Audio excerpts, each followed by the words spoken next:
Je suis Fatima Falnian, directrice du Centre de recherche et de documentation du Sénégal, l'ex-IFAN du Sénégal et de la Mauritanie. Je suis conservateur de musée, mais avant tout, je suis professeur d'éducation artistique et j'ai fait l'École normale supérieure d'éducation artistique de Dakar. Et ensuite, j'ai enseigné à Bombay 2 ans avant d'arriver au Centre de recherche et de documentation du Sénégal, où je suis restée 13 ans en tant que conservateur et depuis 2006 la directrice du centre.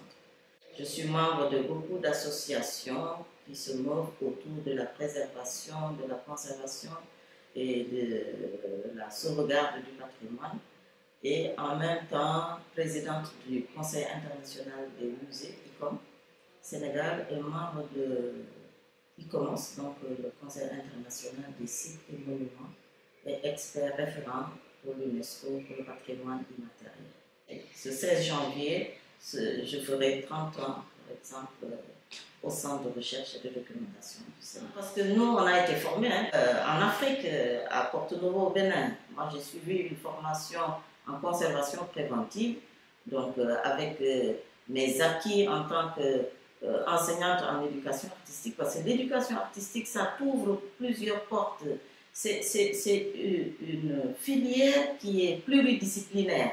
Et donc, on a beaucoup plus d'atouts dans différents domaines. Et moi, je me suis sentie à l'aise quand j'ai été affectée ici, détachée donc, au Centre de recherche et de documentation du Sénégal, où j'ai trouvé un directeur qui était historien, un conseiller du directeur qui est le docteur Tillmans, ici sur ce panneau, et qui était anthropologue, muséographe, archéologue.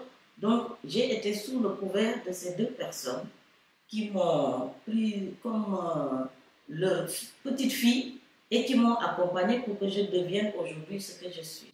Mais des profils, nous sommes en train d'en former parce que moi, 2 ans après la formation à l'école du patrimoine africain, je suis devenue enseignante dans ce même établissement à Porto-Novo au Bénin. Et depuis l'ouverture de l'UFR CRAC, ici à Saint-Louis, à l'Université Berger, j'ai eu à coordonner la maquette pour le département métier du patrimoine, et où j'interviens jusqu'à présent. Avant d'ailleurs cela, j'intervenais dans le domaine du patrimoine pour le master tourisme à l'UGB, à l'ISAC, à Dakar aussi, à l'université Cheikh Anta Diop. Je suis membre du comité scientifique pour l'université Amadou Mahtar Mbow à Diamniadio. Donc, cette transmission, on y tient parce qu'il faut qu'on forme les jeunes par rapport à cela. Mais tout ça m'est venu, surtout dans le domaine de tout ce qui est conservation du patrimoine documentaire, c'est-à-dire les ouvrages, les revues, les photos, les cartes, les plans et autres, après avoir été consultante pour le West African Museum Programme pour l'Afrique, au niveau de l'Afrique de l'Ouest. J'ai eu à sillonner pas mal de pays qui sortaient de guerre et j'ai vu la situation catastrophique de tous ces documents, la situation de nos collègues qui demandaient vraiment des formations dans ce genre.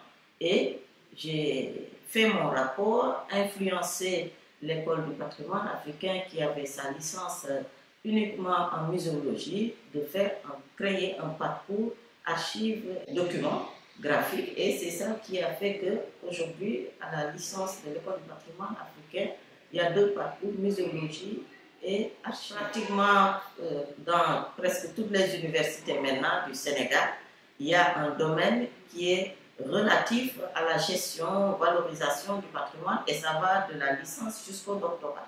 Le Sénégal est très bien doté en matière d'artistes, en matière de chercheurs, en matière dans le domaine de l'informatique, on est très très en avance. Et par contre, dans nos institutions, on n'est pas très soutenu par rapport à l'accès de ce que nous avons comme fonds documentaire. Nous sommes en train de travailler parce que le CRDS, que je dirige depuis 2006, a un fonds hérité de la Bibliothèque de la colonie du Sénégal. Et ce fonds, l'ouvrage le plus ancien, date de 1546. On en a d'autres, le DAPER qui date de 1686, etc. La classe 1802, et qui sont toujours là, qui existent. Vous allez aux archives nationales, ils n'ont même pas de bâtiment. Ils n'ont même pas de bâtiment où rester sereinement. On vous déplace du jour au lendemain, ou bien on vous affecte même un bâtiment en vous disant il faut vous débrouiller pour vous y installer. Je peux vous dire qu'actuellement, au Sénégal, on n'est que 2 institutions muséales qui sont dans des bâtiments qui ont été construits pour nous abriter. C'est le CRDS, l'ex-IFAN du Sénégal de la Mauritanie, et le Musée des civilisations. Prenez tous les autres musées, c'est des bâtiments coloniaux qu'on vous affecte, ou bien un nouveau bâtiment et on vous dit installez-vous. Et donc, c'est des tracasseries pour nos collègues. Et pour qu'on puisse nous-mêmes être sereins, il nous faut des bâtiments qui répondent aux normes. On est au 21e siècle. Tout ce qu'on a comme spécialiste de la question, il faudrait qu'on puisse nous donner, qu'on puisse reconnaître ce que nous avons, l'intérêt que ce que nous gérons, l'importance de ce que nous avons, pour que tout le monde puisse être accessible. Et je pense que la situation avec le Covid doit nous servir de leçon. Ça devient une urgence pour nous. Parce que c'est des documents qui sont très recherchés. Les gens, maintenant avec la situation actuelle, on ne devrait même plus se déplacer pour avoir certains documents à disposition. Ça devrait être accessible sur le net comme le font, en tout cas, toute institution qui se respecte. Malgré nos efforts pour trouver des partenaires, particulièrement la coopération espagnole qui nous a soutenus pour la réhabilitation, pour les équipements, il reste vraiment ce projet, et ce n'est pas uniquement de numérisation, mais ce n'est pas uniquement le fonds ancien du centre. Il y en a dans les familles, et ces gens demandent à être soutenus. Et nous, en tant qu'institution qui sommes là pour la communauté, que ce soit la communauté scientifique ou non, mais on est là pour la communauté, et toutes les communautés ont leur part d'accès à ce que nous faisons, à ce que nous gérons, à ce que nous voulons valoriser pour le bien commun de tout citoyen, que vous soyez sénégalais ou étranger. Quand les chercheurs viennent voir, on n'a pas de manuscrits, nous. Les manuscrits se trouvent dans les familles. Alors, on les connaît, on a été voir ce qu'ils ont. Dire qu'il y a une complicité entre nous et ces familles, et chaque fois que le besoin se présente, elles sont disposées à être à notre écoute, à accompagner les chercheurs qui viennent, à accompagner même des télévisions étrangères qui viennent pour voir ce qu'ils ont.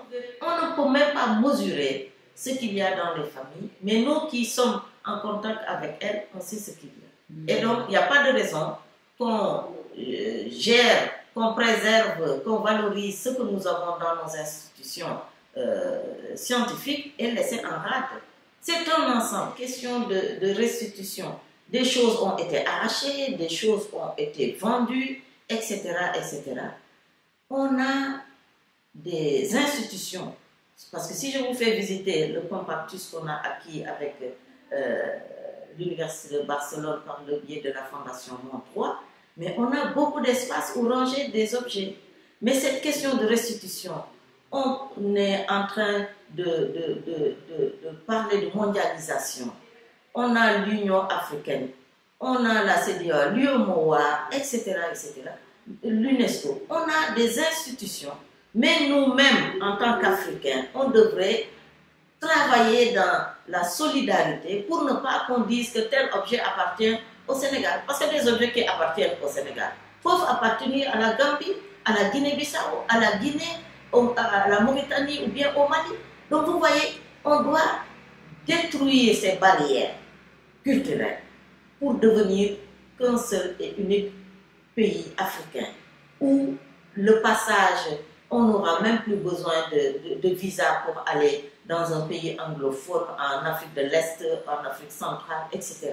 Et je pense que on devrait travailler pour écarter tout ce qui est contrainte, lié d'abord à la mobilité des gens. Et c'est de cette façon qu'on pourrait accéder à tout ce qui est patrimoine africain et ne pas dire que, par exemple, ce masque appartient au Sénégal ou bien à la Côte d'Ivoire, etc., etc.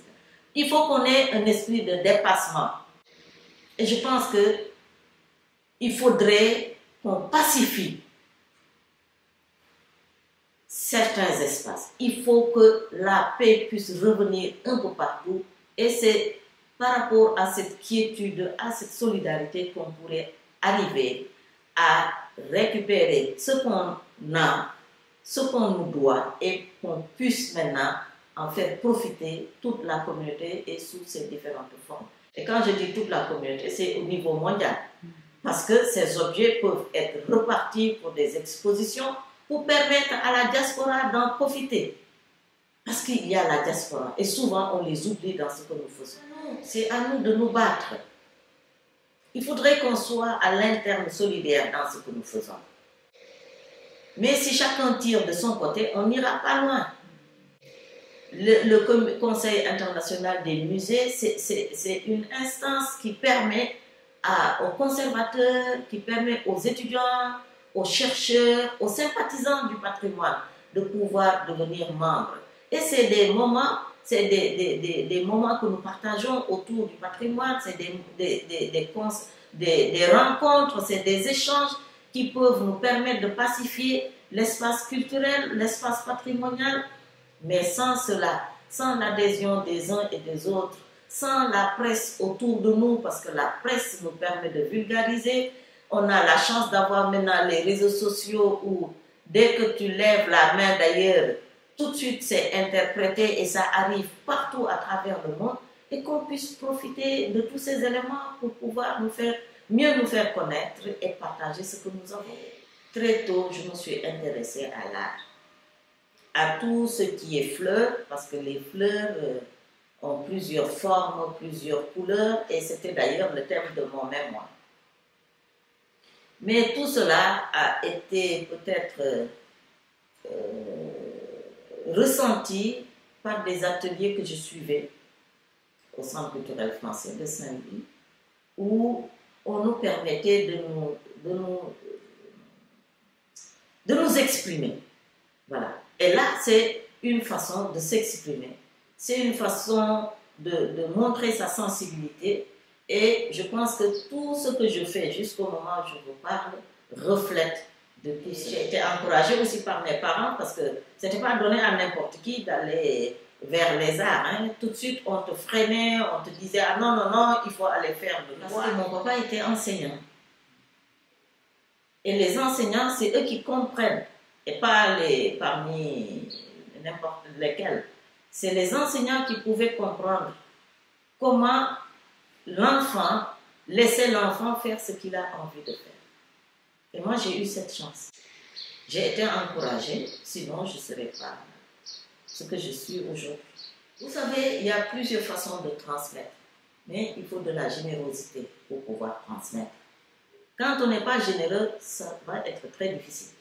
Parce qu'au bout du compte, les gens se rendent compte que non, mais ce n'est pas ce que la personne nous a dit, ce n'est pas ce qu'on a constaté quand on a été voir ou quand on a travaillé. Il y a plusieurs façons dans la discussion, dans le travail, dans les échanges, dans la formation. Et ce n'est pas donné à tout le monde non plus. Quelquefois, c'est inné en toi. Quelquefois, c'est dans la formation initiale. Quelquefois, c'est l'éducation.